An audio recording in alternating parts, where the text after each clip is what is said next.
What's up, guys? Welcome back to the channel. So another ROG Ally X video here, this time a GPU driver update. Finally, our last one was in February, which brought us a December dated driver. And now we're updating with a new driver that just started rolling out a few days ago. And this is updated and dated as March 2025. So we'll take a look at all that here. It's not showing up for me yet in my ASUS or Armory Crate or anywhere like that, but I was able to download it and install it and start using it here and start trying AFMF 2 or AMD Fluid Motion Frames 2.1. There was plenty of articles out talking about this GPU driver update, including from Notebook Check here.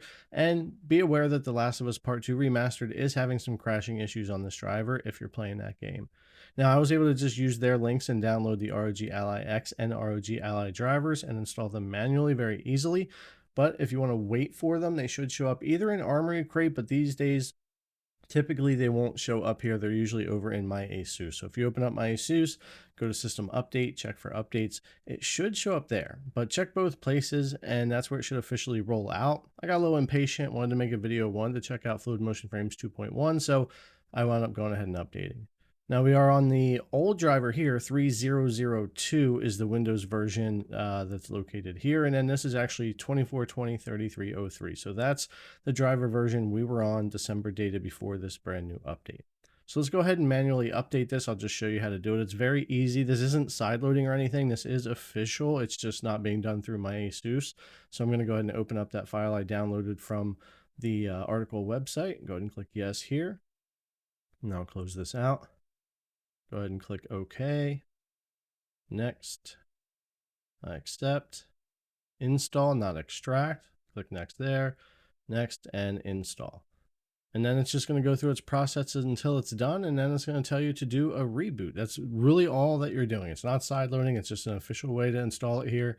If you don't want to wait, if you want to wait though, you can. So we go ahead and restart. As soon as you restart and get back, open up the Microsoft Store and check for your updates and downloads. This is going to prompt the AMD Radeon software update to the newest driver version so that they're compatible. I've never had this fail. I know some of you guys comment sometimes that this doesn't happen. How do I get the new version? I've just never had this fail, so I've never had to try to fix it. But it always updates to the newest version when I use official drivers. So now we're on the new 2430-3109, dated for March 24th. These actually just released here at the end of April, beginning of May here for 2025. And this brings Fluid Motion Frames 2.1. This is also labeled as 9000 in Windows Updates. So that's the new version you're seeing everywhere for the Ally X and for the ROG Ally. And of course, now we have AMD Fluid Motion Frames 2.1 here instead of just the Fluid Motion Frames 2. And it is improved over the original. I just used auto in the video, but you can do some tweaking there and run that. But in general, I have used it enough to tell that there is some less visual artifacting, especially if you're running higher frame rates. Input latency definitely feels a good bit better for me on 2.1 over 2, and sometimes we get a little bit better frame rate out of it. Not always, but it does seem the case that sometimes we'll get a little more. So it does seem to be overall improved with 2.1 over the original 2. Now, of course, the higher your base frame rate, which you can see in my MSI overlay on the left, and then you have the AMD overlay on the right showing the Fluid Motion Frames doubled the base frame rate there. And the higher that base frame rate is, especially 40 to 60 or higher, the better the game's going to feel and look overall.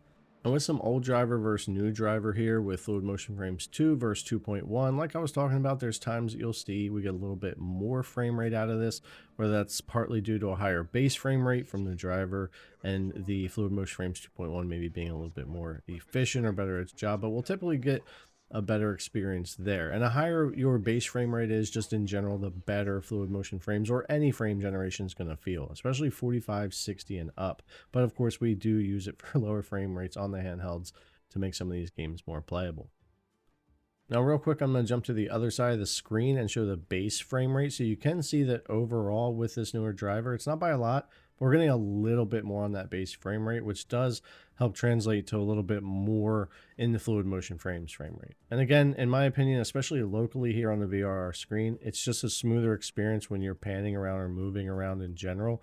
There's still some jankiness and skips around, but I think it's better than what it used to be overall. Now, Oblivion here is just a mess to begin with. The frame times and frame pacing in this game is horrible, which makes any kind of frame generation pretty janky. But I think overall, though, the 2.1 does handle it better here, which is surprising. It still has some skips and stutters because the base frame pacing of the game is horrible. but it is improved here and it is able to handle it a little bit better than what the original one was on the older driver. So all in all, just the newer driver is better for gaming in general because it's almost 4 months newer.